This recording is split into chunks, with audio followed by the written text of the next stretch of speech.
Quando alguém bota no chat aí, eu tô com a outra tela, alguém dá um grito para mim, professor, vai lá no chat, tá bom? Porque alguns colegas de vocês não têm microfone ou não querem falar, tá? Eu acredito que a maioria não tem microfone, então vamos usar esse artifício. Vamos esperar para gravar para mim ir para a questão 10. Enquanto isso, pessoal, ficou claro essa dúvida aí para quem tinha dúvida na questão do par ou do ímpar e da questão, obviamente, da questão 9? Me dá um retorno tranquilo, pessoal?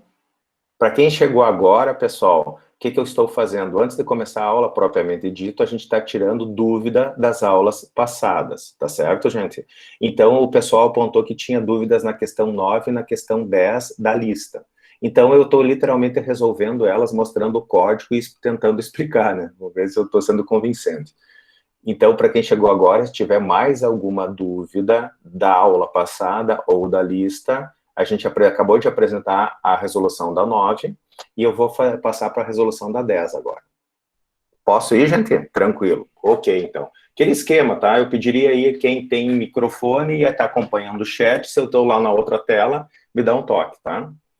Pois bem, então vamos para 10. Questão 10.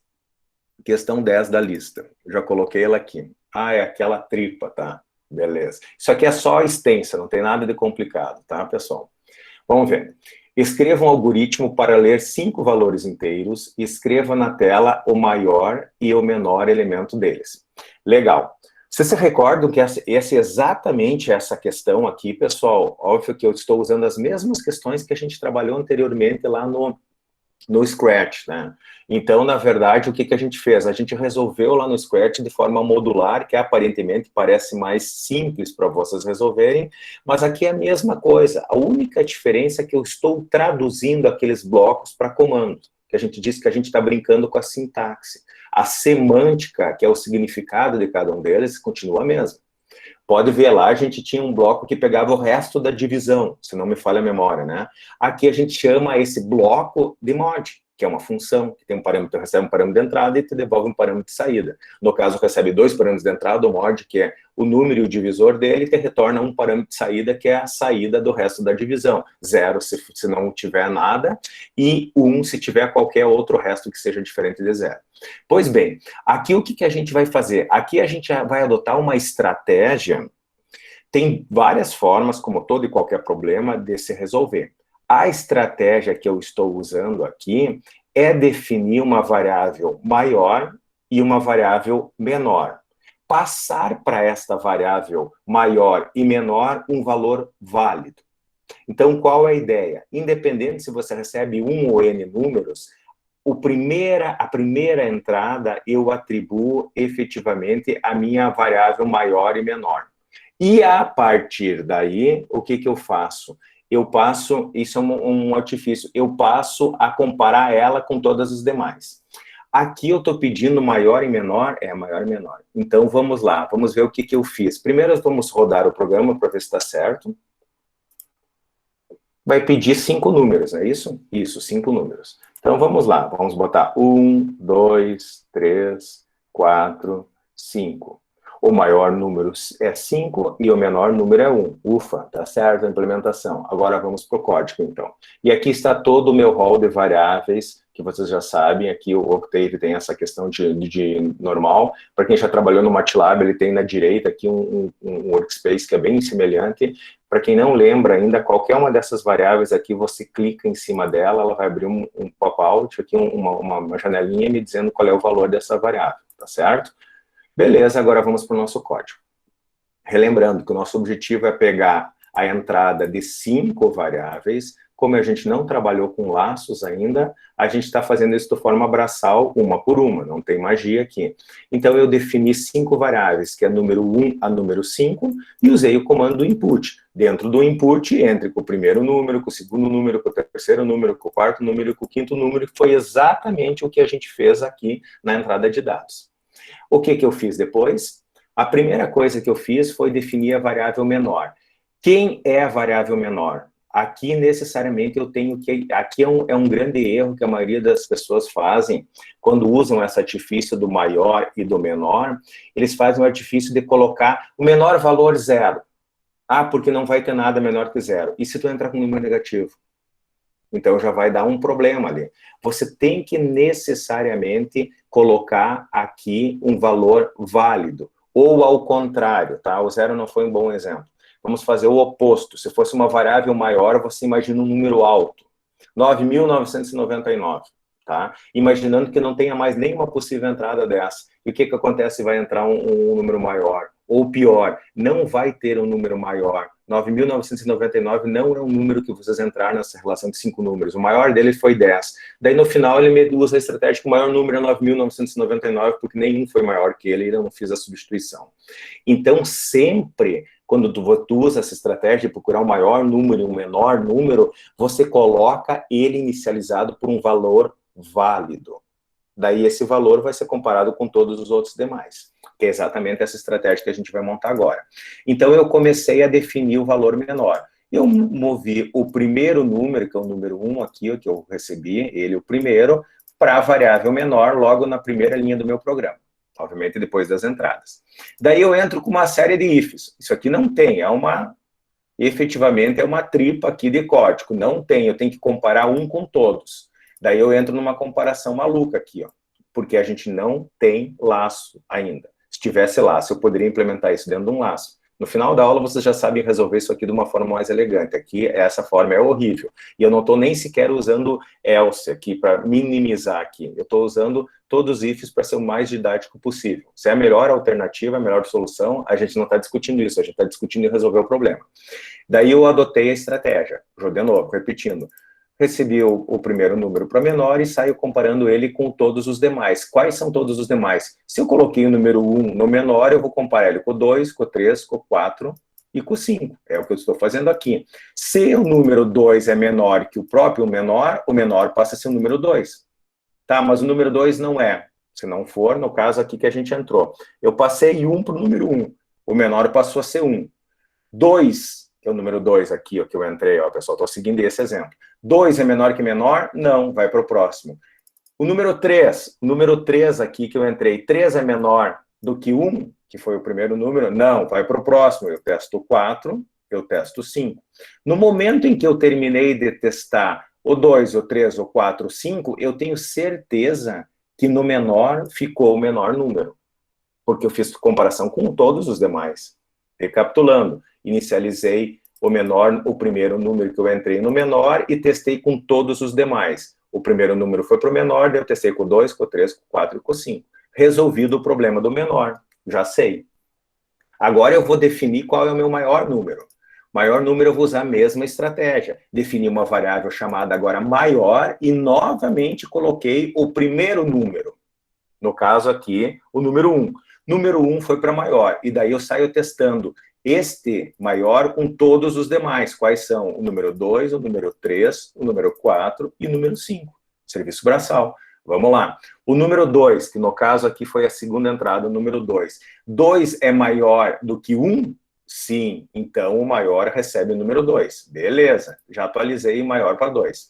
Testo o terceiro número. Qual foi o terceiro número que eu entrei? 3. 3 é maior do que 2? É. Troco. 4. 4 é maior que 3? É. Troco. 5. O 5 eu botei o quinto. É maior do que o 4? É. Troco. Bom, acabou a minha comparação. O maior, a variável maior, ficou com o maior número. A variável menor ficou com o menor número. Daí basta eu fazer o quê? Dar um display dela, um fprintf, o maior número é %d, maior, e o menor número é %d, menor. Pronto, está aqui. O maior número foi o 5, dessa relação aqui que eu digitei, e o menor número foi o 1, tá? Para ninguém ficar com dúvidas aí, a gente vai fazer ela louca agora, tá?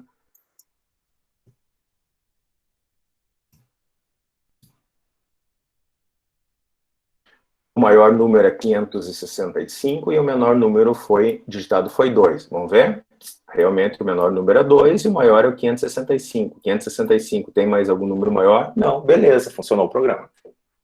A resolução, não o programa. E daí, galera? Tranquilo? Conseguiram entender? Para quem tinha dúvidas nessa? Ficou mais alguma dúvida, alguma coisa que vocês queiram conversar, que eu explique, antes da gente entrar na questão dos laços? Que é, de novo, para quem chegou agora, show, obrigado.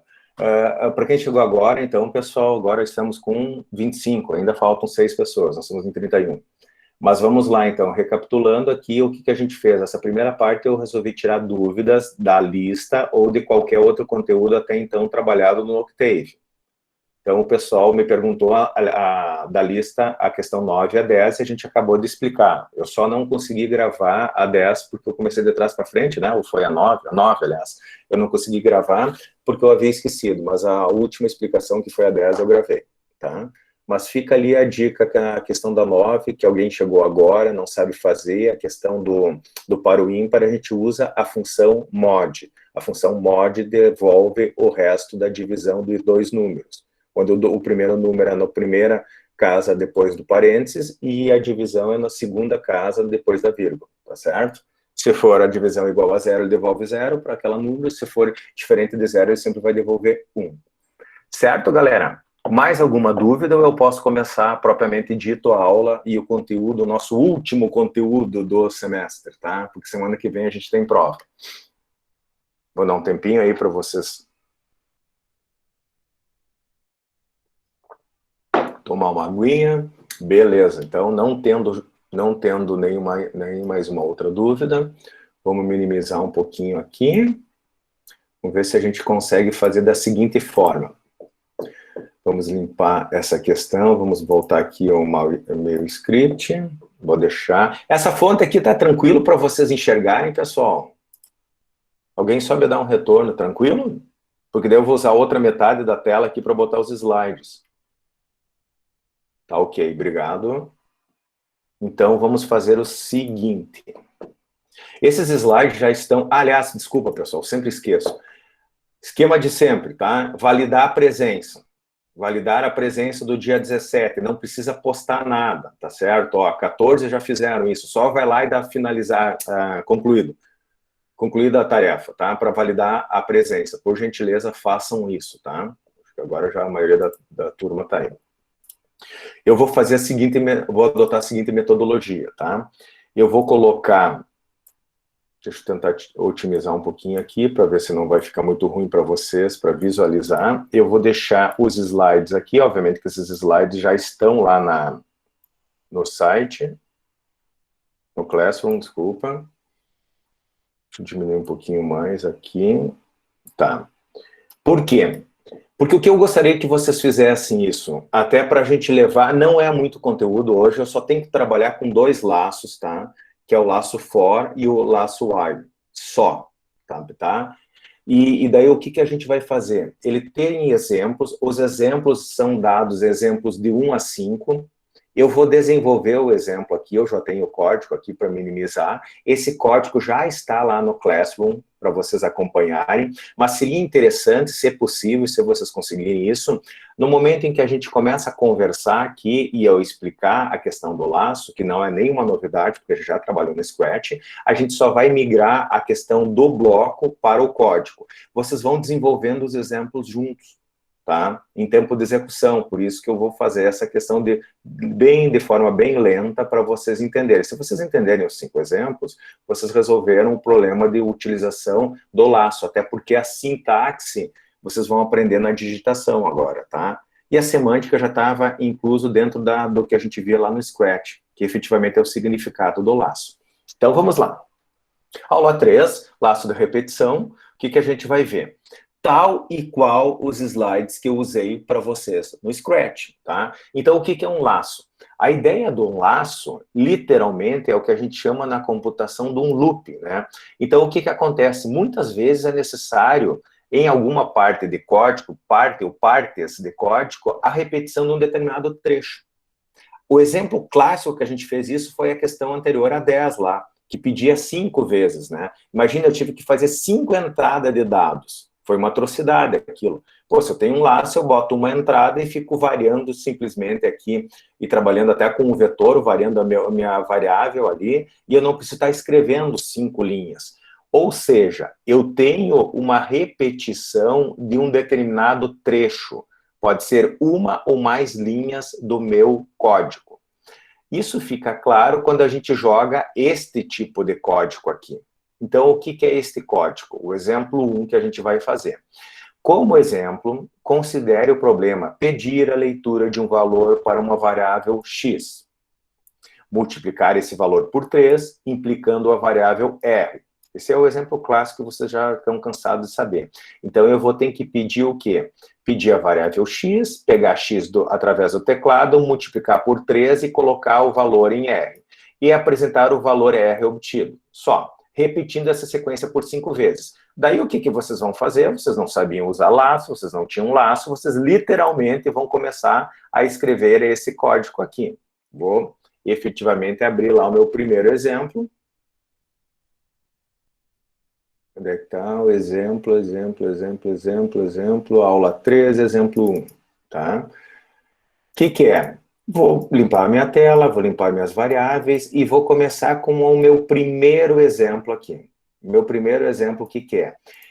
Entro com o valor x através do comando input, entro com o valor da variável x, pego essa variável x que vocês pegaram do teclado, multiplico por 3, que está aqui o meu código, aplico ela a r, e depois eu dou um fprintf, que é o valor %d vezes 3, o %d o quê? A saída da primeira variável depois da vírgula, que é o x, que é justamente a variável que eu entrei, multipliquei por 3, atribuí a r. Então, aqui eu coloco, por exemplo, eu botei o valor 2. 2 vezes 3 é igual a 6, que vai estar onde? Na minha variável r. Pronto, é isso que eu fiz nesse código. O que eu fiz depois? Eu repeti esse código mais 4 vezes, porque ele me pedia o problema aqui, fazer isso por 5 vezes. Não tinha como vocês não fazerem dessa forma. Repetir o código, repetir o código, repetir o código, repetir o código. E no final aqui eu sempre estou colocando um display aqui só para dizer que acabou o programa. Então vamos rodar isso aqui para verificar como é que funciona. Não precisa ser tão grande essa questão das variáveis aqui. Entre com o valor da variável x. Eu vou botar 1, 2, 3, 4, 5, tá, pessoal? Primeiro 1 vezes 3 igual a 3. Está aqui, ó, o valor de 1 vezes 3 igual a 3, que é justamente essa minha saída. Vai me pedir o segundo valor de x, a segunda repetição, botar 2. Opa, vocês viram aqui que eu fiz bobagem, né? O que tinha aqui? Só um pouquinho que eu já fiz bobagem. Aqui o valor... Era tudo isso aqui, né? Aqui, desculpa, pessoal. Deixa eu arrumar aqui, Ctrl V. Isso. O segundo valor, eu vou colocar o valor 2. 2 vezes 3, ele vai dar o retorno 6. Depois eu vou botar o 3. 3, 3, 9. Vou botar o 4. 3 vezes 4, 12. E, finalmente, o 5, que é a quinta repetição aqui embaixo, que ele vai dar o valor 15 e deu o final do programa. Tá? Tá muito feio esse negócio aqui. Vamos tentar aumentar um pouquinho para vocês visualizarem melhor. Bom, nada de novidade aqui, eu simplesmente trabalhei com entrada de inputs, fiz uma fórmula aqui, uma operação matemática simples, a partir da minha entrada multipliquei por 3, botei em R e dei o display de R usar através do comando printf. Repeti isso 5 vezes porque a gente não tinha nenhuma outra opção. É óbvio que a gente não faz isso, né? Então, como a gente vai traduzir, como a gente vai usar a questão do laço? Lá no Scratch, se vocês se recordam, nós tínhamos 2 formas de usar blocos para fazer uma repetição de uma sequência de ações. Era só eu pegar o bloquinho e colocar aqui dentro, usando o repita até que, quando eu usava uma condição do tipo assim, repita até que A seja maior que 10. Tá? E aqui eu poderia botar o incremento de A. Até ele chegar a 10, ele vai repetir 10 vezes. Ou vocês tinham um bloco do famoso sempre. O que é o sempre? Sempre executa. Tá? Aqui a gente chama de loop infinito. Tá? Eu já vou abordar isso depois quando eu trabalhar com a questão do while. O que vocês vão usar ao invés desses 2 blocos? Primeiramente, vocês vão usar um loop com teste lógico no início. Teste lógico no início é exatamente o que esse bloco aqui está fazendo. Ele usa o repita, o Octave e o MATLAB não tem o comando repeat. Algumas linguagens de programação têm esse comando. Não é o caso do MATLAB e do Octave. Então, para isso, a gente usa um loop com teste lógico no início chamado while, que nada mais é o que a tradução de enquanto. Então, enquanto uma determinada condição for verdadeira, ele vai executar tudo que estiver entre o while e o end. Se essa condição não for verdadeira desde o seu início ou dada alguma operação no transcorrer do while, ela deixa de ser verdadeira, ele vai executar qualquer coisa que estiver depois do comando end. Isso a gente chama de um teste lógico com o teste, desculpa, um loop com teste lógico no início, o famoso enquanto ou na tradução literal do inglês while. Aqui está o diagrama de bloco exatamente exemplificando isso. Existe uma condição, se essa condição aqui do while for falsa ou não verdadeira, ele já sai e executa o quê? O que tiver depois do end. Se esta condição aqui do while for verdadeira, ele vai executar tudo que está dentro desses blocos, ou seja, tudo que está dentro das linhas de comando entre o while e o end. Era o que exatamente vocês faziam com este bloco aqui. Vocês tinham uma condição, se essa condição é verdadeira, ele executava o que estava aqui dentro. Eu estou substituindo este bloco por este comando while end. Só. Legal. Se é só isso, vamos tentar entender, então, como fica o nosso código daquele nosso exemplo 1. Tem aqui o diagrama de bloco, em que eu coloco as condições, a gente não vai falar, e a gente vai colocar direto aqui o código. Então, este códigozão aqui, esse grande, ele vai ficar simplificado. Ele vai simplificado por quê? Porque eu não vou mais repetir isso aqui, ó, pessoal. Eu até vou copiar isso aqui, porque eu sou extremamente preguiçoso, tá? Vou estragar o meu exemplo 1, tá? Vou apagar, só vou deixar o final do programa aqui. Vou deixar ele seco aqui, a gente vai criar ele do zero através do comando while. Bom, vou colocar aqui aquele código que eu queria, o que eu preciso? Esse programa aqui só está pegando a variável x, multiplicando ela por 3 e mostrando, certo? Era isso que a gente estava fazendo. Se alguém tem alguma dúvida, eu vou esculhambar aqui o meu exemplo 1 e vou rodar, ele vai me pedir uma única vez isso. Entre com o valor da variável x, eu vou botar 2. Ele vai botar o valor de 2 vezes 3, que voltou o 3 aqui, ó, tá? Onde é que eu estou aqui? O valor de 3 é a questão do R. É igual a 6, já vou arrumar. Fim do programa. Por quê? Porque eu só executei uma vez. Vamos só arrumar aqui, porque ele não está mostrando o R aqui. Tá. Deixa eu arrumar esse negocinho aqui. Vamos botar aqui um percentual D. Vai ficar melhor. Vou salvar. Vamos rodar de novo. Legal quando tu copia e não dá certo, né? 2. 2 vezes de novo, não apareceu aquela variável, mas o que está acontecendo? Está aqui a variável R. Deve estar com algum erro de cópia. Possivelmente isso acontece, gente. É esse R aqui. R igual x. X está aqui, percentual D. Beleza, vamos salvar, vamos ver se vai aparecer. Variável 2, definitivamente ele não quer aparecer hoje. Viu que dá a gente copiar? Vocês estão vendo algum erro aqui? Fprintf, o valor de x. Quando dá essas loucuras, não tem problema. Vamos fazer de novo aqui. X... R é igual a x vezes 3. Fecha. Primeiro vamos testar, daí vocês já sabem como fazer para verificar o que a gente está fazendo de errado.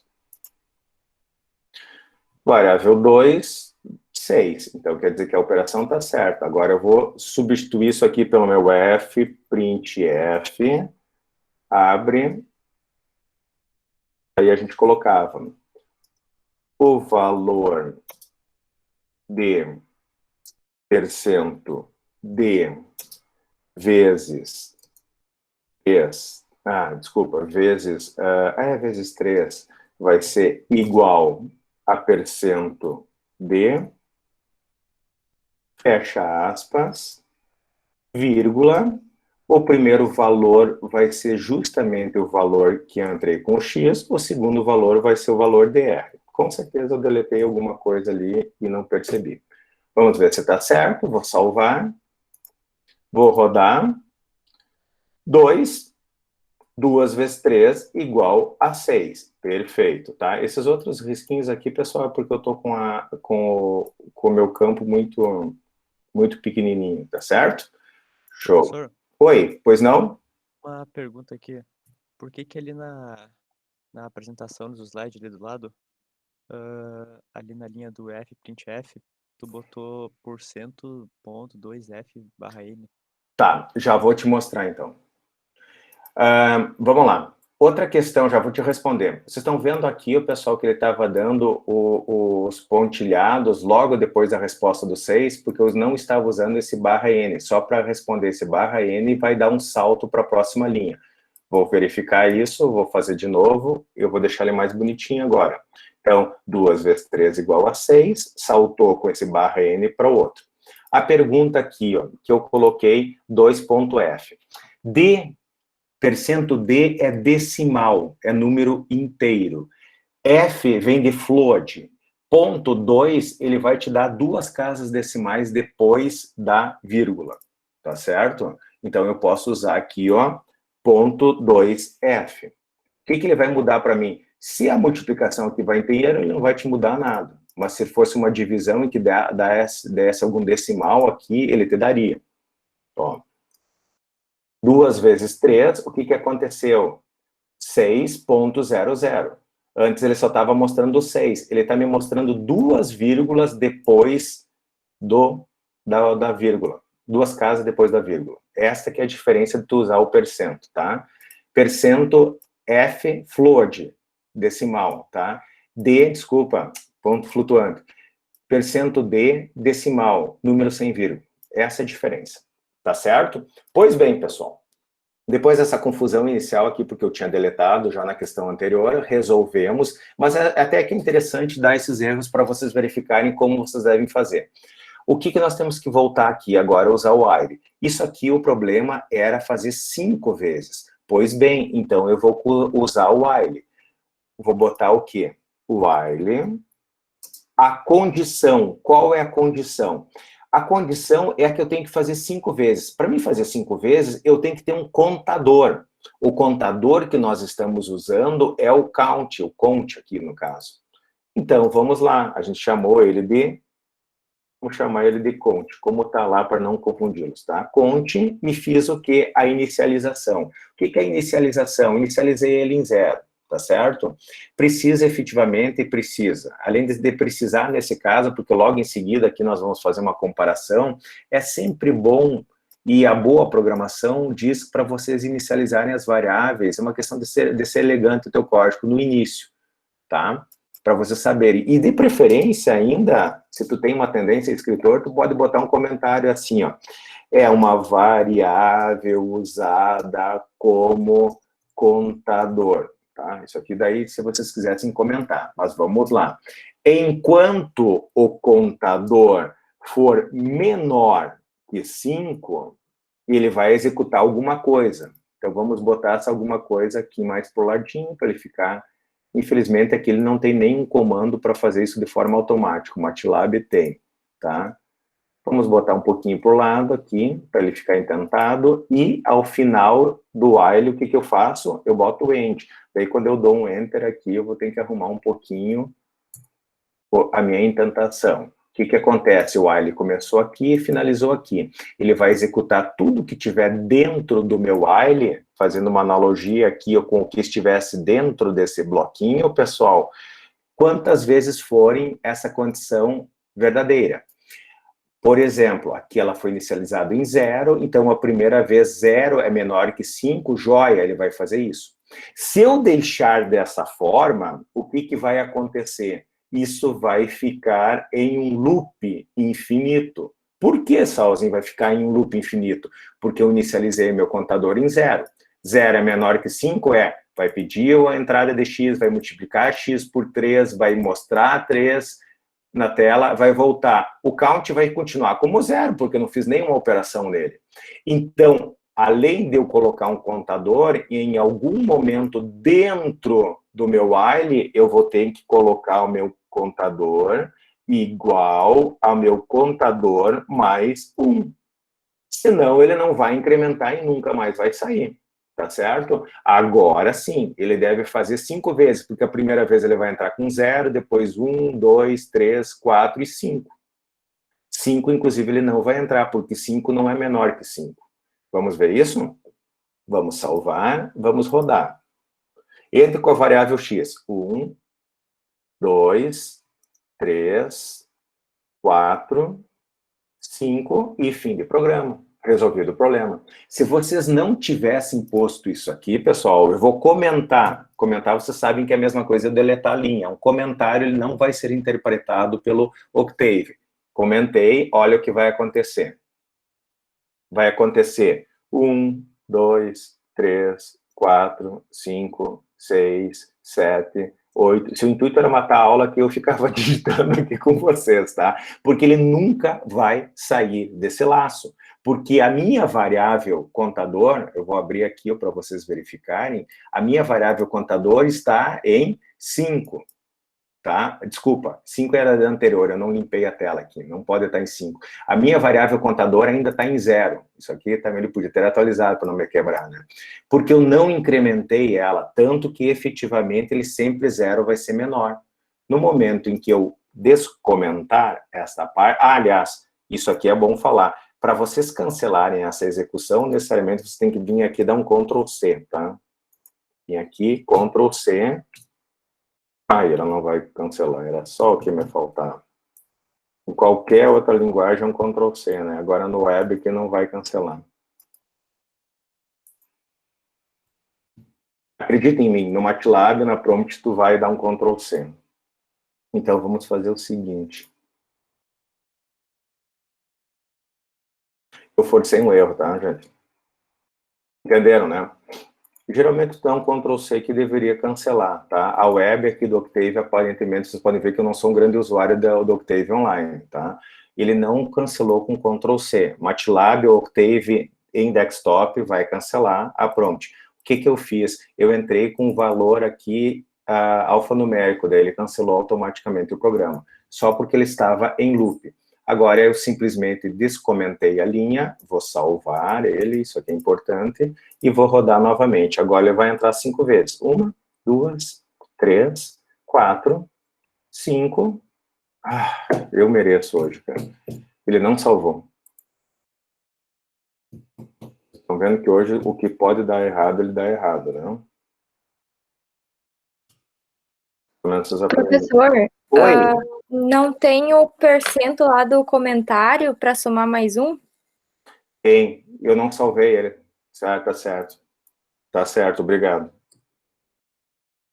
Voltou agora. Aqui, ó. Eu pensei que eu tinha tirado. Bem lembrado. Agora ele salvou. Espero que tenha salvo. Vamos confirmar. Não está mais sublinhado. 1, 2, 3, 4, 5. Ufa, finalmente, tá? Depois de muita atrapalhação, aqui deu certo, tá, pessoal? Mas vamos lá, isso faz parte do processo. Então, aqui a gente resolveu usando o while. Foi essa a primeira parte. Uma outra coisa que eu queria mostrar para vocês é a questão sempre da inicialização utilizando o menor. Aqui vocês podem verificar que quando tu inicializou em 0 e fez menor que 5, ele vai incrementar, primeira vez, 1, 2, 3, 4, 5. Na 5 aqui, pessoal, ele não vai entrar. Por que ele não vai entrar? Porque 5 não é menor do que efetivamente 5. Então, vocês têm que tomar cuidado nessa questão quando usam só o menor ou só o maior. Tu pode utilizar, por exemplo, menor igual. Não tem problema. O que vocês acham que vai acontecer se eu botar menor igual? Quantas vezes vai executar esse programa aqui? Me respondam. Aqui pode ser pelo chat. Fazendo novamente a pergunta. Eu tinha sempre menor. Agora eu boto um menor igual. Quantas vezes vocês acham que vai ter quantas entradas aqui no meu while? Com esse código aqui. Vai contar 1 no 0. 6, 6, exatamente. Por quê? O que os colegas falaram? Vai contar 6 porque ele começa em 0. Vamos ver se isso é verdade? Vamos salvar, ó, não está mais sublinhado, e daí efetivamente vamos rodar. 1, 2, 3, 4, 5, 6. Ele rodou 6 vezes, porque ele inicializou em 0 e está testando enquanto é menor ou igual. 0 é a primeira, 1 é a segunda, 3 a terceira, 2 a terceira, e assim sucessivamente, porque ele é menor ou igual. Se vocês querem deixar menor ou igual, tu tem que inicializar o teu contador em 1. Daí sim, a primeira vez vai ser 1, depois vai ser 2, depois vai ser 3, depois vai ser 4, depois vai ser 5. 5 é menor ou igual, vai executar 5 vezes. Então, este cuidado vocês têm que tomar.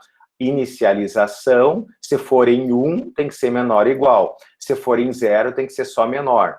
Isso também é bastante motivo de erro.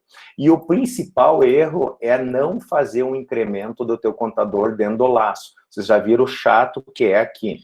Aqui vocês estão vendo que geralmente no MATLAB ou no Octave, no desktop, vocês dão um Ctrl+C, ele cancela a execução. Aqui, aparentemente, eu nunca tinha testado isso, ele não funcionou. Eu tive que forçar um erro no programa com a entrada de um alfanumérico em um numérico. Ah, mas como eu vou saber isso? Aqui eu estou mostrando para vocês que essa minha entrada do input é um numérico. Se fosse um alfanumérico, estava aqui um Szinho no final. Tá certo, pessoal? Tranquilo? Então é isso, e vocês podem fazer a composição de sinais aqui, menor, igual, maior, igual, certo? Também, se necessário, podem usar aqui os operadores lógicos.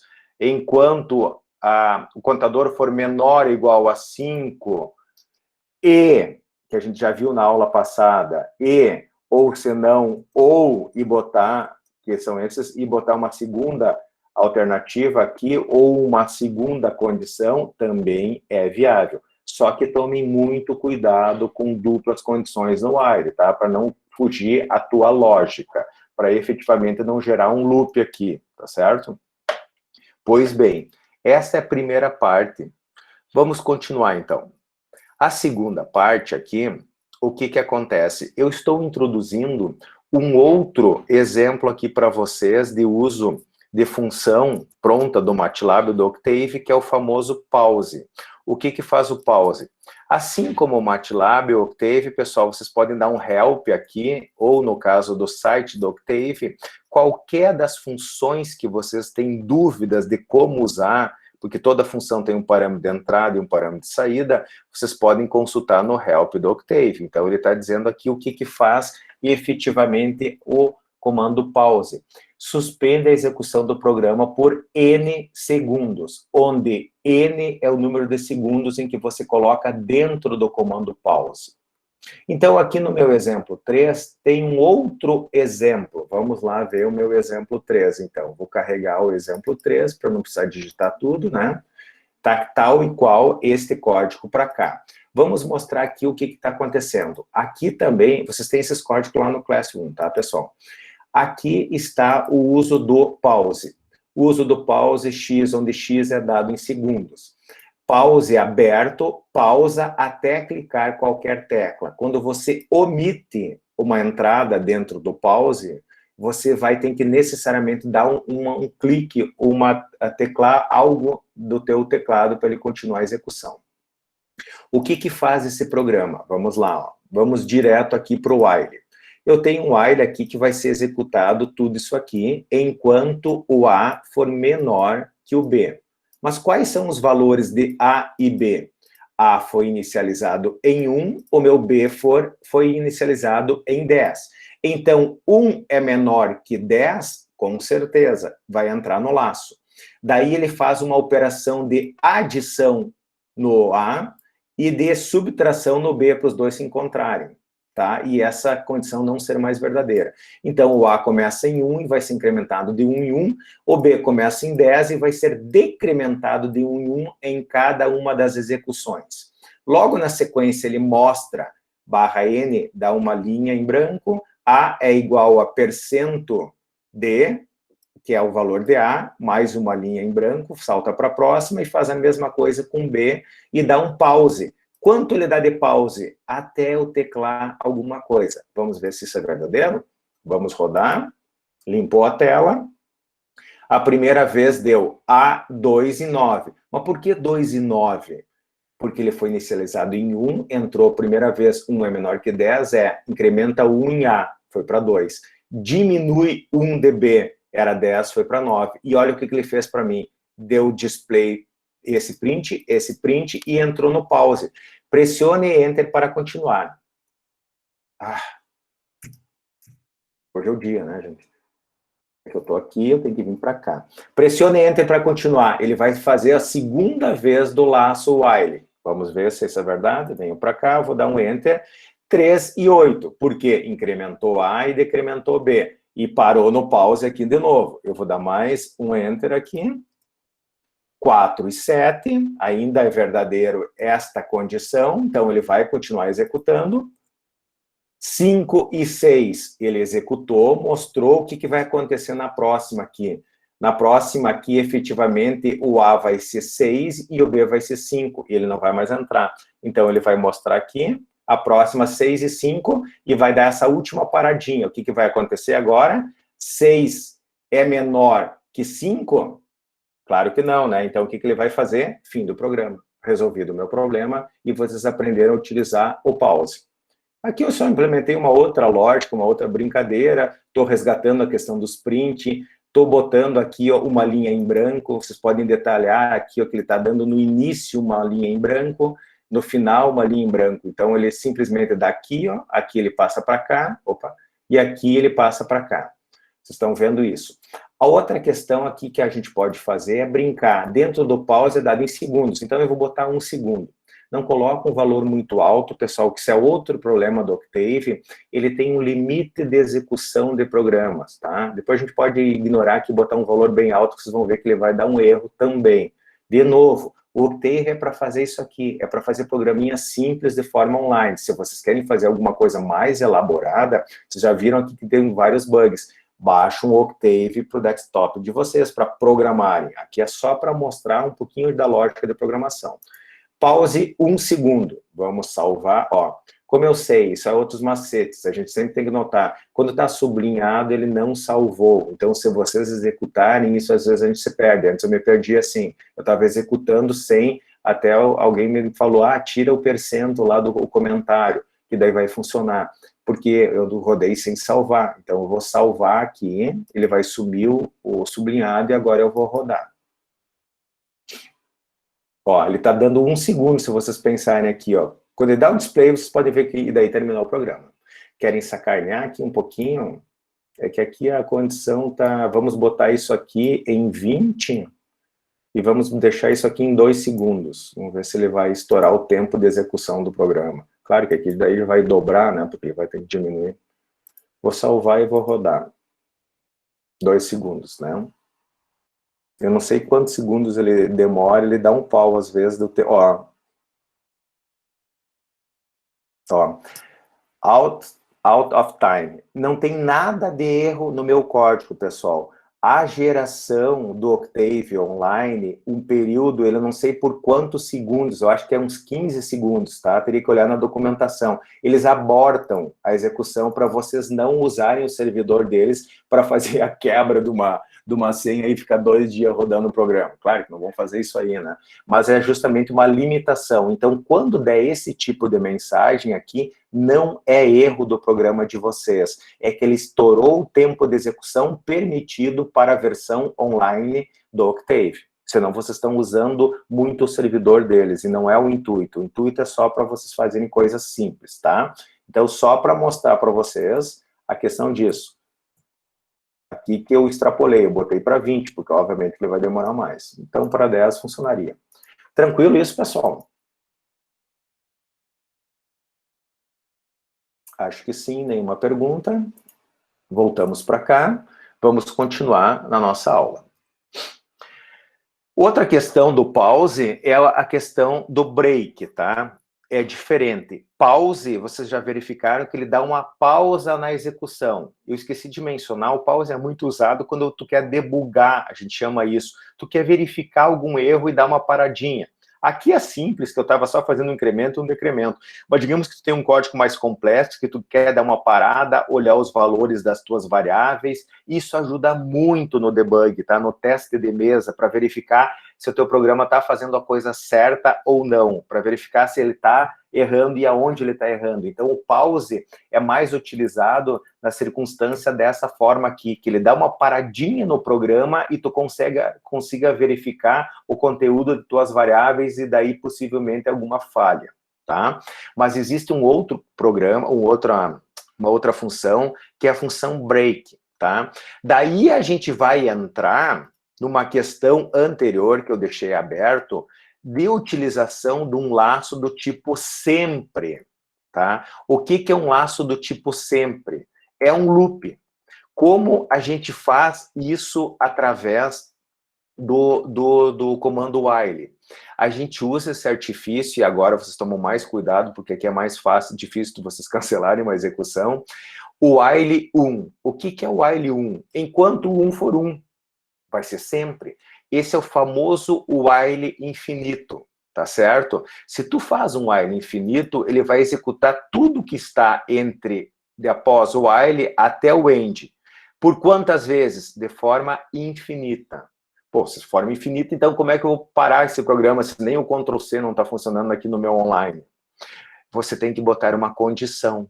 Então, uma condição pode ser feita através de um desvio condicional dentro, o famoso if, com uma outra condição. Se essa condição é satisfeita, eu faço um break. O que faz o break? Uma parada, né? Para quem já jogou aí qualquer jogo de basquete ou vôlei, vamos fazer um break, vamos fazer uma paradinha, tá? O que faz esse break? Ele para a execução do laço em que ele está inserido. Se tu tens o break desta forma, ele para a execução desse laço. Se tiver outros laços, ele vai continuar. Ele não para, tipo, todo aquele script que era lá no Scratch. Ele sempre vai estar vinculado ao laço mais próximo, que ele está contido. Que fique bem claro, ele não para a execução de todo o programa, ele para a execução apenas do laço em que ele está contido, que nesse caso aqui, esse é o while. Então, vamos usar um exemplo disso? Vamos lá, que é o nosso exemplo 4, está posto aqui. Vou carregar aqui o exemplo 4 para vocês, e a gente vai ver o uso do break, então. O que faz esse programa? Vamos tentar entender aqui o que ele faz. Ele faz a inicialização de A e de um count. A1, count 1 também. E ele vai fazer, enquanto o A for menor que 10, ele vai fazer alguma coisa. Essa alguma coisa que está entre o while e o meu end, porque este end está vinculado a esse if. Assim que vocês têm que ler, pessoal, por isso desse intentamento aqui, ó. O que está aqui, ó, neste nível está dentro do while e o final do while está no end. O que está neste nível aqui está dentro do desvio condicional if, que está aqui no meu famoso C, certo? Por isso essa intentação, isso é muito importante, tá? Se você está usando o Octave Online, ele não faz isso para ti, a não ser que você venha digitando, dá um Enter, ele vai dar já o tabzinho, tá? Mas ele não tem como selecionar um código, botão direito aqui, e dar um internizar automático. No Octave Desktop e no MATLAB, vocês fazem exatamente o que eu estou fazendo aqui, ó. Vocês selecionam, botam um botão direito, ele vai aparecer aqui, ó, intentar automaticamente, e daí ele ajeita todo o código de vocês. No online ele não tem essa opção, ou pelo menos eu não descobri. Voltando para cá. Fiz inicialização de A e do contador em 1, e enquanto o meu A for menor que 10, ele vai fazer alguma coisa. O que é essa coisa? Dar um display do meu count, que foi inicializado em 1, fazer o incremento do meu contador para 1, então na primeira vez ele entra 1, depois 2, 3, 4, e o que ele vai fazer? Ele vai fazer um if aqui, porque se vocês verificarem, se eu não tivesse esse if aqui, ele entra, A é menor que 10, o A foi inicializado em 1, foi. Eu não estou incrementando A dentro desse meu laço, estou incrementando o count. E estou dando o display do count, então ele vai dar 1, 2, 3, 4, 5 na tela aqui. Mas se vocês olharem, o A foi inicializado em 1, e ele jamais vai chegar a outro valor a não ser 1, porque eu não estou incrementando ele. Então, para mim usar um while de uma condição que nunca vai ser atingida, eu estou usando o comando break. Quando o meu contador chegar em 5, mesmo que o meu A não estiver em 10, menor que 10, maior que 10, desculpa, ele vai parar o meu programa. Então, vamos ver se isso é verdade? Salvei, não sei se alterei. Vou limpar a tela. O que ele fez? 1, 2, 3, 4 e parou o programa. Vamos tentar fazer o teste de mesa? Olha aqui, ó. Ele inicializou A em 1, 1 é menor que 10, deu o display do contador, o contador aqui, o count estava em 1. Incrementou o count, ele foi para 2, testou. 2 é igual a 5? Claro que não. Foi para o próximo. Daí o que ele fez aqui? Verificou se o A, que é 1, é menor que 10? Dá o display do count, que aqui já tinha sido inicializado, incrementado. Foi para 2. 2 é igual a 5? Não. Foi para o 3. Foi para o 4. Incrementou, foi para 5. A é 1 ainda, é menor? Entrou, deu o display do 4, incrementou 1, desculpa aqui, e vai ver 5 é igual a 5? Então break. Que é exatamente isso que ele fez. Tu tem dúvidas se ele está fazendo isso? Eu acabei de ensinar um comando chamado pause. Então, vamos introduzir o pause aqui para entender o código melhor. Vou rodar. Ele vai ser, a primeira vez, inicializou em 1 os dois, a primeira vez aqui deu display, incrementou e deu um pause. O meu contador já está em 2 aqui, porque ele deu o display de 1, incrementou e deu um pause. Eu vou dar um enter. Vai mostrar o 2 e deu o pause, porque 2 não é igual a 5. Incrementou, ele já está em 3, mostrou aqui, efetivamente deu o pause.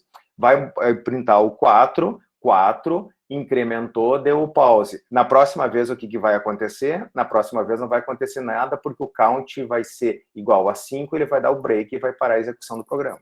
Pronto. Então, aqui vocês aprenderam mais uma questão. Vocês poderiam aqui também, pessoal, fazer uma outra solução aqui. Um while 1, que eu acabei de dizer para vocês, que é um while infinito. Quantas vezes ele vai executar isso aqui? Para sempre. Para sempre é aquela brincadeira que a gente sempre faz do poeta, né? Que seja eterno enquanto dure. Então, esse while aqui, ele vai ser eterno enquanto esta condição não for satisfeita. Quando o count chegar em 5, ele dá um break e vai cair fora do while. Vai ver? Vai funcionar da mesma forma. Deixa eu só tirar o pause aqui. Não vai demorar mais ainda, que não precisa. Porque agora vocês já entenderam a sistemática do pause. Vou rodar.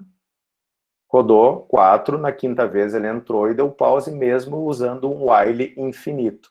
Então a gente acabou de aprender como faz um laço infinito que justamente se equipara, deixa eu clicar aqui, opa, desculpa, que se equipara exatamente com o bloco que vocês usavam sempre lá no Scratch. Legal, gente? Vamos voltar para cá para ver se alguém está com alguma dúvida. Tudo tranquilo até agora, gente? Deixa eu tomar uma aguinha. Acredito que sim. Voltamos para cá. Continuamos. Então, recapitulando, a gente só trabalhou com um laço, que é o while, introduzimos o uso do pause, introduzimos o uso do break e falamos como eu crio um while infinito, por exemplo, o while igual a 1, certo? Muito cuidado quando vocês usam um while infinito, que vocês têm que ter uma condição de parada, porque senão eu já mostrei para vocês. Duas formas. Se tu usa um while infinito, tu tem que dar um break. Se tu usa qualquer while com qualquer condição, se essa condição depende de um contador, não esqueçam de incrementar o contador dentro do while, senão ele vai entrar em loop. Tá? Vocês já viram a dificuldade que é para dar que ele não aceita o Ctrl+C aqui para abendar ou abortar a execução. Você tem que fazer alguma coisa. Ainda eu sugiro que vocês, em último caso, fechem a janela. Eu sei que é horrível falar isso, mas, de novo, o Octave Online não é uma ferramenta de desenvolvimento. Ela é só uma ferramenta para te executar alguns comandos, alguns algoritmos dessa forma, assim, didática, tá? Querem fazer uma programação mais séria, baixam o Octave, já falei, para o desktop, ou usam uma versão local do MATLAB, tá bom? Continuando, então. Deixa eu clicar aqui, senão ele não vai para frente. A gente viu o laço do while, utilização do enquanto. Agora nós vamos usar o laço for, tá? Quando eu uso um ou outro, depende da tua vontade e da tua lógica. Em tese, você pode resolver qualquer problema com qualquer um dos dois. Alguns problemas vão ser mais fáceis de usar o for, outros o while. Depende muito de quem está desenvolvendo. Geralmente o pessoal utiliza mais o for, porque tem uma coisa maravilhosa do for, que é motivo de muito erro. O for, ele mesmo faz a inicialização das variáveis e o contador das variáveis de forma automática. Já impede que o programador esqueça, por exemplo, o incremento que eu estava muito chamando a atenção de vocês na condição do while. Mas vamos lá. Laço com variável de controle for. Os laços que possuem um número finito de execuções, diferentemente de uma condição que a gente estava falando, eu estava dizendo, enquanto A é maior que 5, eu vou ter que efetivamente aqui usar um while, porque tem uma condição. Ah, Massalzinho, eu consigo implementar com o for. Eu sei que tu consegue. Eu acabei de falar que tudo é possível implementar com os dois, com um grau de dificuldade maior ou menor. Mas, geralmente, o for é utilizado quando você tem um número finito de execuções e que tu sabe qual é esse número de execuções. Então, daí vocês usam o for. Pode ser processado pela estrutura for. Essa estrutura tem seu funcionamento controlado por uma variável do tipo contador. Então, o diagrama de bloco é da seguinte forma. Tu tens uma variável, ela tem um início, ela tem um fim e ela tem um incremento. Então, por exemplo, eu vou usar uma condição for em que a minha variável vai ser inicializada em 1, vai até 10, de incremento 1 em 1. E vai executar 10 vezes o determinado código que está entre o for. Leia-se o que está entre o for e o end, que vai ser objeto exatamente do próximo slide, que está falando exatamente isso no meu diagrama de bloco. O for, na verdade, a gente tem a ilusão, eu não preciso definir a minha variável, eu não preciso incrementar o meu contador, ele faz tudo automático. Na verdade, ele faz tudo já no simples comando do, por exemplo, i igual a 1, 2.5. Isso aqui quer dizer que ele está inicializando a minha variável i em 1, e essa variável i vai ser incrementado até 5, daí ele para a execução desse for, que é um laço. O que é essa execução? Tudo que está entre o for e o end. Então, a primeira vez o meu i vai ser 1, depois o meu i vai ser 2, depois o meu i vai ser 3, depois o meu i vai ser 4, depois o meu i vai ser 5. Ele vai fazer isso 5 vezes. É somente isso, tá? Então, o exemplo 5 nos traz exatamente o exemplo do for. Tá aqui. Então, o que eu fiz? Eu usei aqui um for, variando de 1 até 5, início, fim. Tá aqui a explicação, inclusive, eu botei nos comentários. Para te ver como é importante tu comentar, gente, como auxilia na leitura, tá? Então, usem bastante os comentários na fase inicial, que vocês têm algumas dúvidas de sintaxe, tá? Uso do for. O for é formado por início, 2 pontos, fim. Se você não opta de colocar o incremento, o default dele, o padrão dele é incrementar 1 em 1. Qualquer outro incremento você deve botar entre o início e o fim, adicionando mais um ponto aqui. Por exemplo, eu poderia começar o meu i em 1 e até 10, incremento 2 a 2. É assim que eu leio, ó. Início em 1, incremento 2 a 2, fim até 10. Posso fazer isso? Posso. Posso inverter início 10, decremento menos 1, até chegar em 1? Posso. Então, isso aqui, o céu é o limite. Mas sempre nesta estrutura ou nesta estrutura. Quando eu uso uma estrutura de 2, que era exatamente o que tinha aqui, 1, 2.5, ele assume o default, que é incremento de 1 em 1, porque vocês não mencionaram. Apenas disseram que o i começa em 1 e ele vai até 5.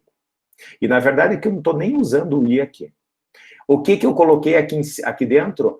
Exatamente o que eu coloquei lá no meu comando forte. Vocês resgatarem aqui a transparência do while, desculpa, não é do for.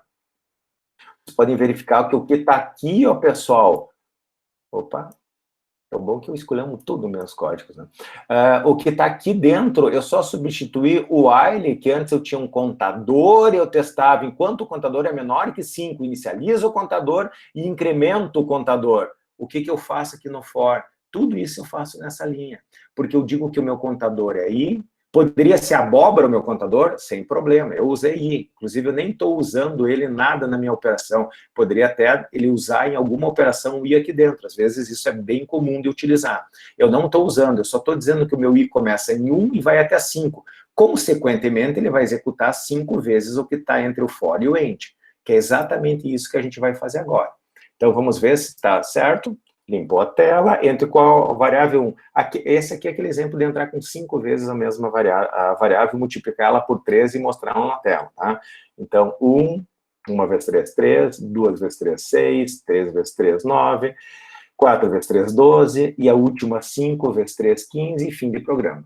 Vocês viram que eu só repeti o mesmo problema, repeti o mesmo código, vocês vão olhar, um copy e cola aqui, ó, só substituir o while, pelo meu for, certo? Resumindo, o meu for, eu não preciso inicializar o meu contador, eu não preciso incrementar o meu contador. Na verdade, eu já acabei de explicar para vocês que ele mesmo faz isso nessa linha aqui. Inicializou em 1 e ele vai até 5. Querem fazer um incremento diferente de 1, tem que adicionar mais um parâmetro, que é o parâmetro do meio, o incremento. Tá legal, galera? Vamos ver se está tudo legal com vocês. Estão acompanhando? Estão acordados ainda? Estão tudo quietinho? Professor, fala, Pedro.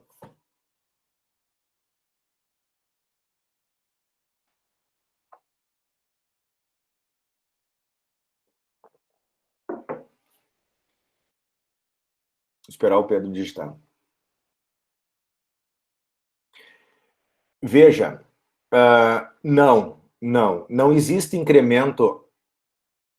Aí, aí ele vai começar em 1, vai diminuir de 1 em 1 e vai parar em 10. Sim, vai dar loop. Tá? Vai dar loop. Porque ele vai diminuindo e efetivamente vai entrar em loop. Exatamente isso. Porque ele nunca vai chegar a 10. Ele começou em 1 e tu decrementou de 1 em 1. Eu acredito, sinceramente, é uma boa pergunta, a gente pode testar ali, mas ele vai entrar em loop isso aí. Porque ele não é válido isso, ele não vai ter, ele nunca vai chegar a 10 aqui. Não sei se te respondi. O que tem que cuidar também é o contrário. Às vezes vocês colocam isso, tá? Vocês colocam um incremento muito alto, do tipo assim, ó, de 1 até 5 incrementando de 7. Quantas vezes ele vai fazer? Uma vez só, porque na segunda já estourou ali. Entenderam? Tem que ter uma lógica nisso, tá, pessoal?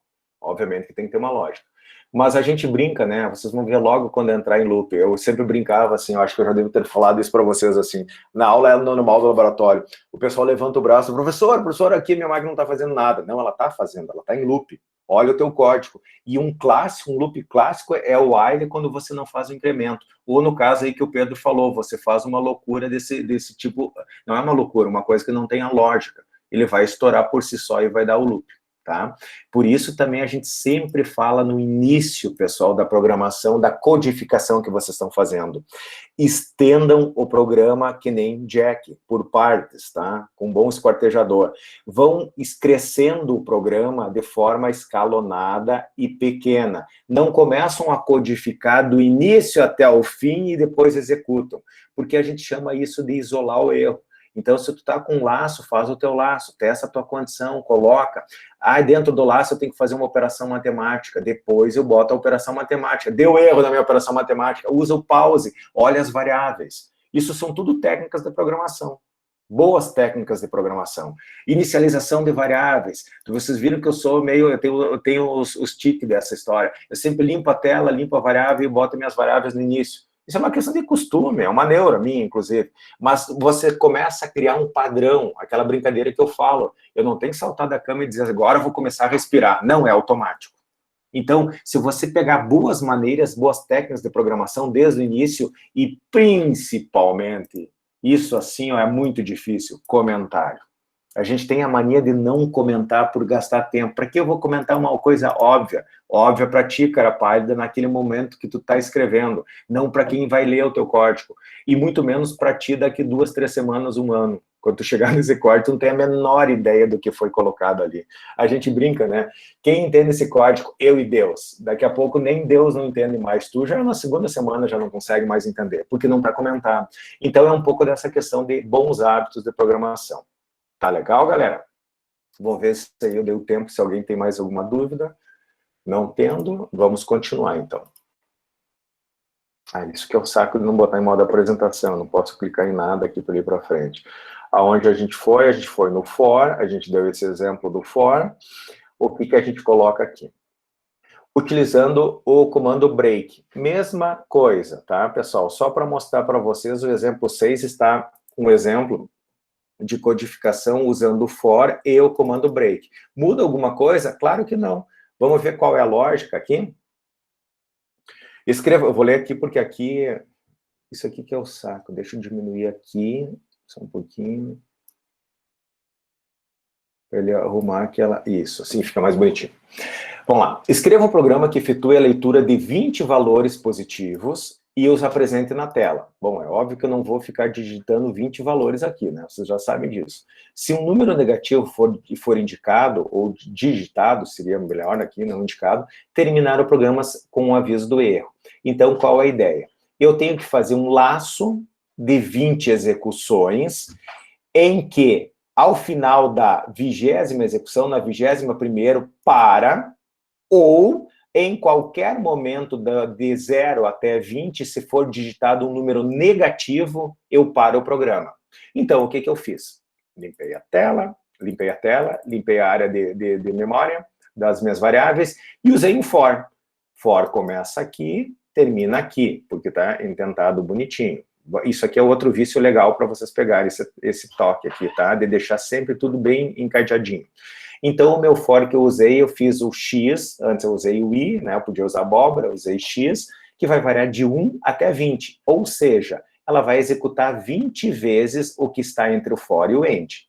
A não ser que eu tenha uma condição de parada. A minha condição de parada é justamente a utilização do break. Então, o que acontece? Aqui eu entraria, em tese, 20 vezes um número. Vai me pedir um número com uma entrada. Digita o número e vai armazenar no número e iria para o próximo, mostrar o número, desculpa, e para o próximo. Pedir um número, mostrar o número e para o próximo. Só que eu botei um desvio condicional aqui, um if, em que ele vai testar se esse número que vocês acabaram de entrar for menor que 0, leia-se número negativo, porque todo número menor que 0 é um número negativo, ele dá um print erro, dá uma linha em branco, erro, uma linha em branco, e dá o quê? Um break. O que faz o break mesmo? Break para a execução do laço em que ele está contido. Qual é o laço que ele está contido? Esse for. Vai cair fora, e o que vai acontecer? Terminar o programa. Então, vamos ver se isso é certo? Vamos rodar ele. Digita um número. 1, 2, 3. Eu poderia ir até 20, eu não vou fazer isso aqui. Na 20ª digitação, ele ia botar na tela e ia parar a execução do programa, porque é a minha cláusula do for. Mas a qualquer momento, e esse momento vai ser agora, eu vou botar um número negativo, -7. O que acontece? Erro, fim do programa. Por quê? Ele entrou, pediu um número, eu entrei com o número -7, ele viu que -7 é menor que 0, deu um espaço em branco, deu um erro, deu um espaço e break. Break, parou a execução do for, caiu para cá, o que ele fez? Fim de programa, e botou a mensagem no final do programa. Pois bem, isso também é uma condição de erro. Isso a gente usa muito, porque eu coloquei erro. Porque tu pode dar um laço aqui, efetivamente, pedindo para entrar com números positivos. E tem uma pessoa chamada no outro lado usuário. O usuário é uma coisa que quer sempre sacanear o programador, né, cara? Então ele vai insistir em botar um número negativo ali, mesmo que tu disse, digite um número positivo. Então você faz um teste de entrada. Se ele digitar um número negativo, para o programa. Tá? Então essa aqui foi o artifício que eu usei, a estratégia que eu usei para usar um for. Então eu posso parar a execução de um for pelo break através de um desvio condicional, leia-se um if, que é uma condição. Tranquilo isso, pessoal? De novo, a gente já usou o break lá anteriormente com o while, agora eu só estou mostrando o for. Só tem esses dois laços para mostrar para vocês. Tudo ok? Dá um tempinho aqui, tomar uma água, que eu tô rouco. Ver se vocês têm alguma dúvida. Não tendo dúvidas, vamos voltar para o Octave, vamos voltar aqui para os nossos slides. Pois bem, o que a gente vai fazer agora? Eu falei que a aula era rápida aí, ó, 8h30, menos de 1h30, em 1h15, 1h20, a gente conseguiu abordar os dois laços. Recapitulando, a gente só abordou os seguintes laços. Só tem dois laços para a gente utilizar com o MATLAB ou com o Octave, que é o while, tá? Que a gente trabalhou com o while, que equivale ao bloco repita até. Trabalhamos com a variante de while 1, que é o famoso para sempre, o while infinito, sabendo que se eu botar o while infinito, eu tenho que ter uma condição de parada para o teu programa não entrar em loop. Qual é a condição de parada? Break, certo?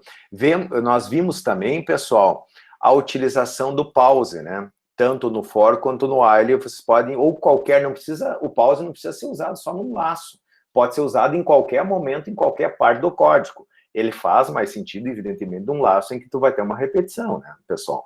E depois do while, o que a gente viu? A gente viu a questão do for. Qual é a diferença do for para o while? Se for assim, uma pergunta para vocês, perguntinha de prova, né? A professora adora falar isso, né? Uma perguntinha de prova para vocês. Qual é a diferença de usar um laço for ou um laço while? No laço while, vocês têm que ser responsáveis pelas variáveis de controle, sejam através da sua inicialização ou através do seu incremento, correndo o risco de que, se vocês não incrementarem a variável de controle dentro do laço, ele pode ocorrer, dependendo da lógica, ficar em loop. Já o comando for, a definição das variáveis e o incremento delas é feito de forma automática, que não é automática, a gente já viu que a gente define ela através de um início, de um fim, se não mencionar o incremento, ou o incremento default é de 1 em 1 positivo.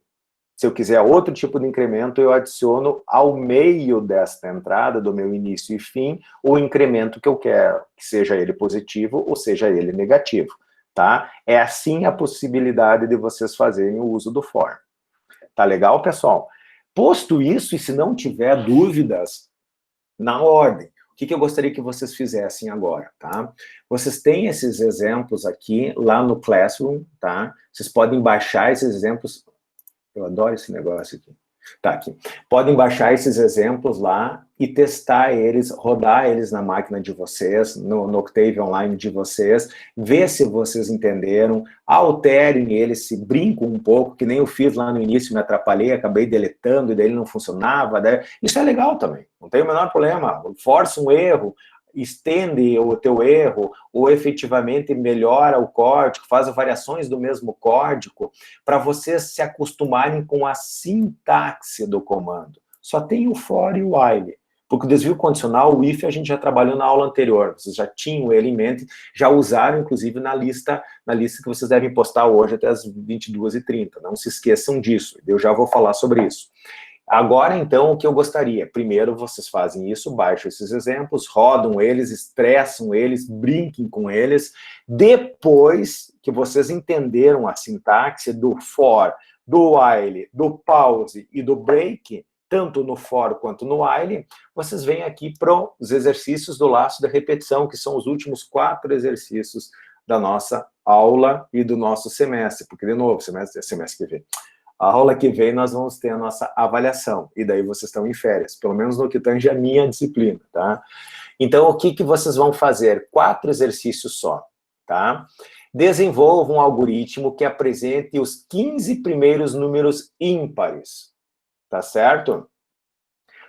É com vocês. Como os 15 primeiros números ímpares? Inicializa a tua variável lá em 1 e me mostra os primeiros 15 ímpares, do momento em que vocês quiserem.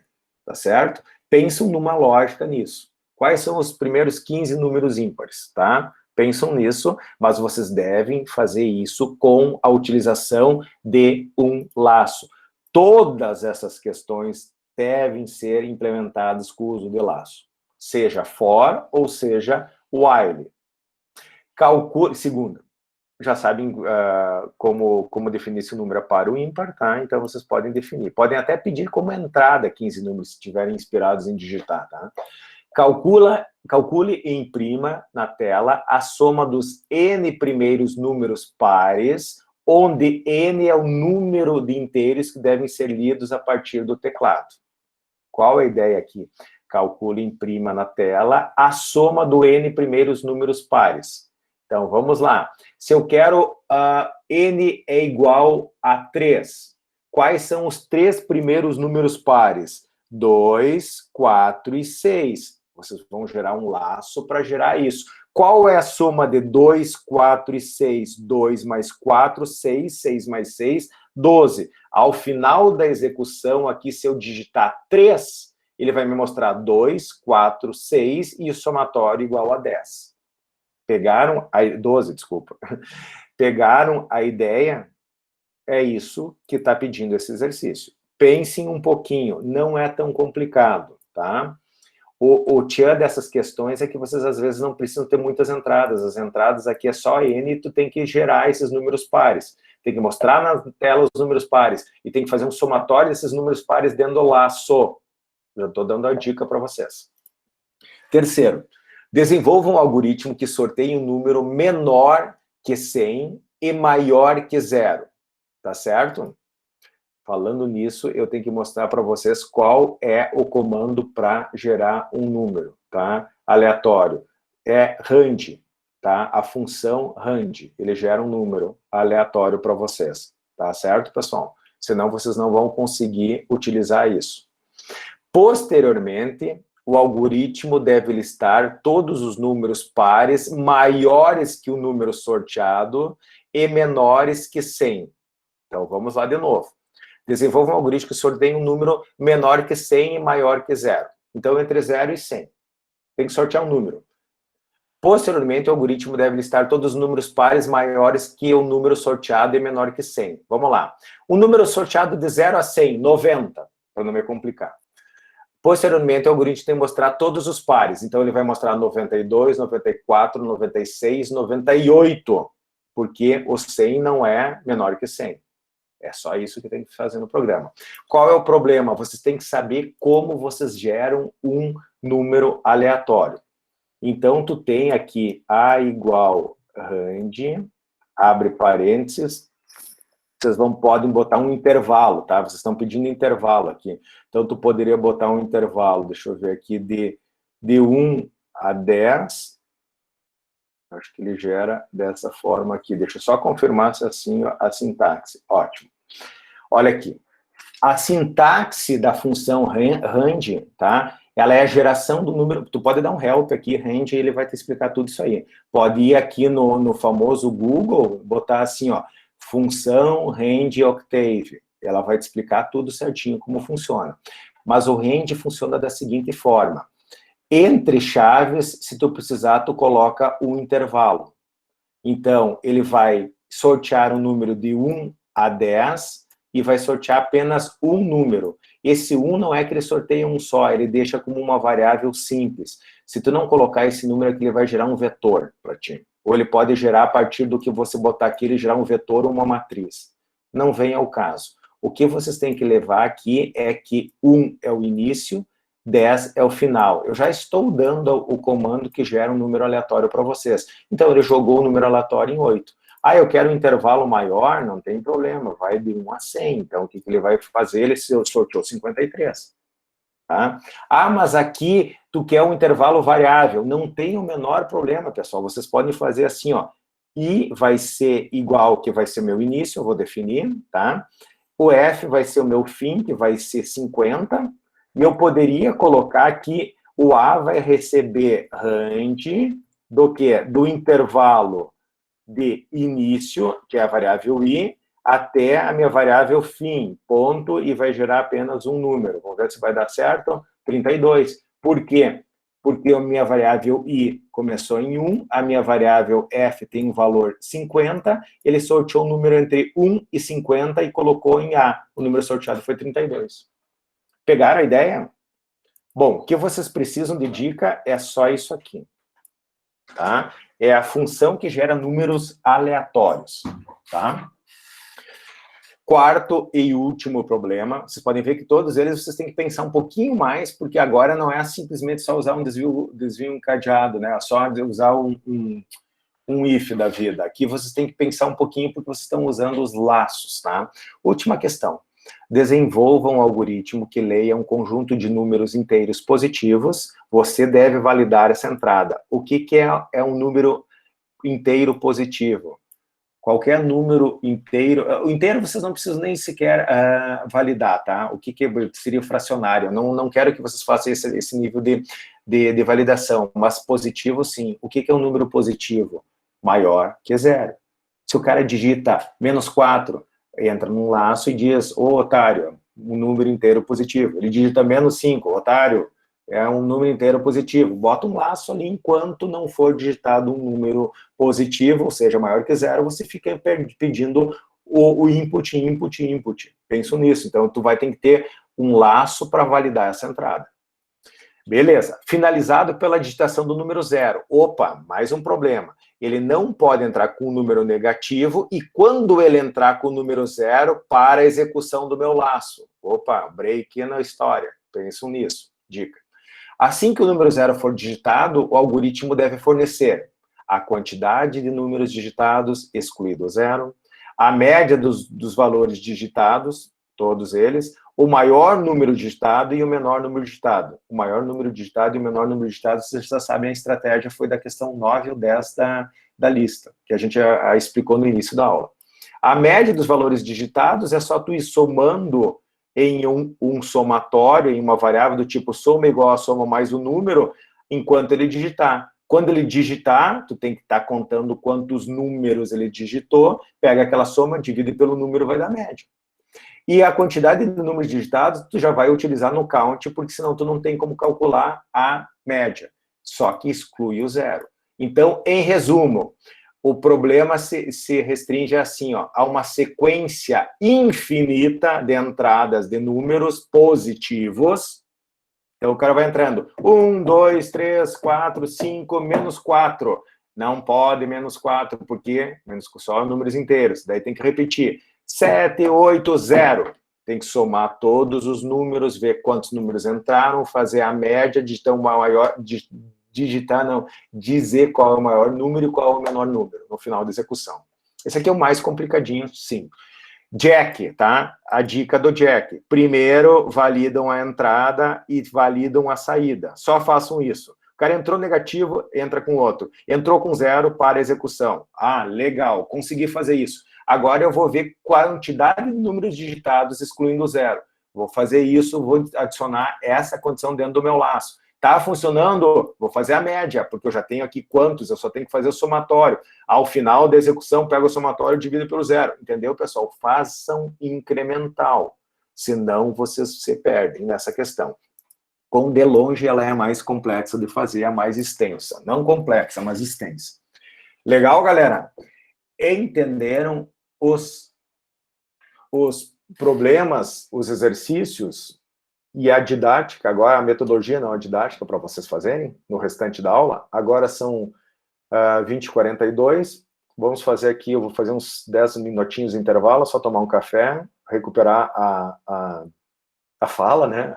A roquidão aqui de tanto estar falando, né? Eu já estou no 3º dia de aula aqui, a gente começa a perder um pouquinho da voz.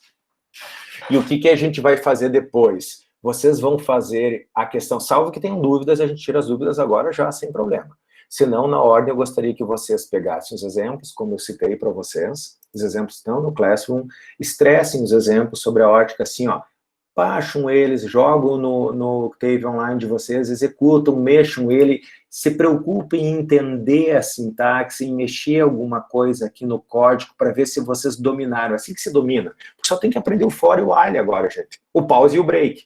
Tá? E o pause ainda é opcional para ajudar vocês no debug dos programas. E o break vocês vão ter que usar aqui, eu citei o exemplo das questões. Isso aqui tá assumido como entendido, joia, daí começa a desenvolver esses 4 exercícios que vocês vão, inclusive, utilizar para estudar para a prova na próxima semana. o que eu tenho que estudar para a prova? Isso já é a primeira questão, tá? Antes de falar disso, para quem chegou depois aqui, o pessoal, 5 ainda não validaram a presença, só ela é validada a finalizado, tá bom? Então, por gentileza, façam isso. Estava esquecendo. O que a gente vai fazer depois do intervalo? Se vocês não tiverem nenhuma dúvida, a gente vai para o intervalo. Daí, depois do intervalo, eu vou entrar nesta salinha aqui, já vou abrir ela bonitinha, que é a nossa famosa sala de dúvidas, tá? Já vou tirar minha imagem, já vou tirar a minha voz, já estou na sala de dúvidas, que é o quê? É para vocês, através do Classroom, entrar aqui, compartilhar a tela e tirar qualquer dúvida de forma mais individualizada. A metodologia que a gente está adotando desde umas 5, 6 aulas atrás, tá certo? Como eu acesso essa sala, vocês vão acessar de duas formas. Ctrl C, pegando aqui no chat ela, tá? Ou vocês vêm aqui no Classroom e vêm aqui no Meetzinho, que está logo depois da atividade aqui embaixo, clicam que vocês vão cair nessa sala. Depois do intervalo, eu estou aqui disponível para dúvidas de uma forma mais privativa, digamos assim. Antes de eu dar um intervalo para vocês, leia-se para mim, tomar um cafezinho, né? Vocês têm alguma dúvida, pessoal, em relação aos exercícios, em relação ao conteúdo, seja ele teórico ou seja ele através dos exemplos que a gente deu aqui nos 5, todos eles estão aqui nos slides com a teoria explicada, todos eles estão no Classroom para vocês acompanharem. Tem alguma dúvida, gente, que eu possa tirar? Falem um pouquinho aí.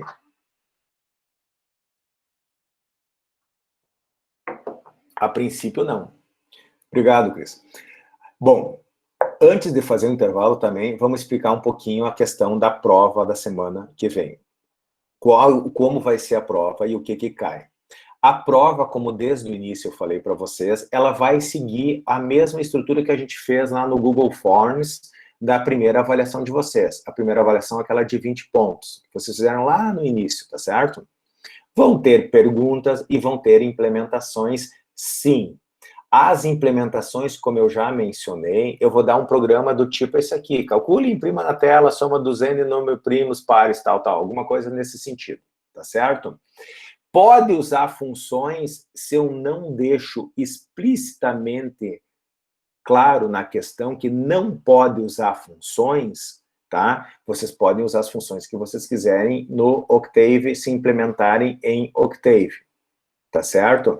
Eu quero implementar em Scratch, não tem problema, vai lá, abre o Scratch de vocês, implementem no Scratch, gravem o .sb3 lá e coloquem ela anexado no formulário, como vocês fizeram a primeira prova.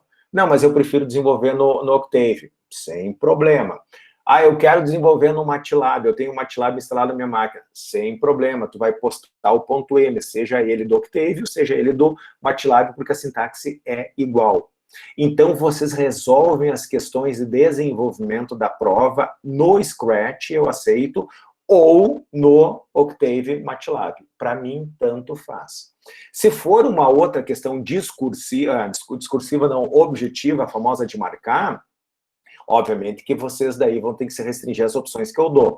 Se for uma questão discursiva, do tipo assim, ó, me defina 3 tipos de variáveis não válidas em linguagens de programação. Você recorda aquelas primeiras coisas que eu pedia lá para vocês, até era um dos quiz que vocês responderam? Estou dizendo que eu não vou perguntar isso, estou dizendo se for uma questão, até porque eu nem fiz a prova ainda, discursiva, obviamente que vocês vão ter que responder dado o contexto da questão, de forma discursiva, de forma escrita. Objetiva, vão ficar restritas as opções que eu vou apresentar, e se for de implementação, e terá de implementação, vocês vão ter que anexar o código em Scratch ou em Octave MATLAB.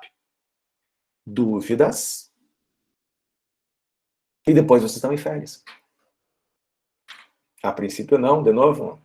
Não, foi a de antes ainda. Estão tão quietinhos. Tranquilo, pessoal? Então, o que eu vou fazer? Eu vou dar um tempo também para vocês pensarem nas dúvidas, né? Eu vou parar de gravar.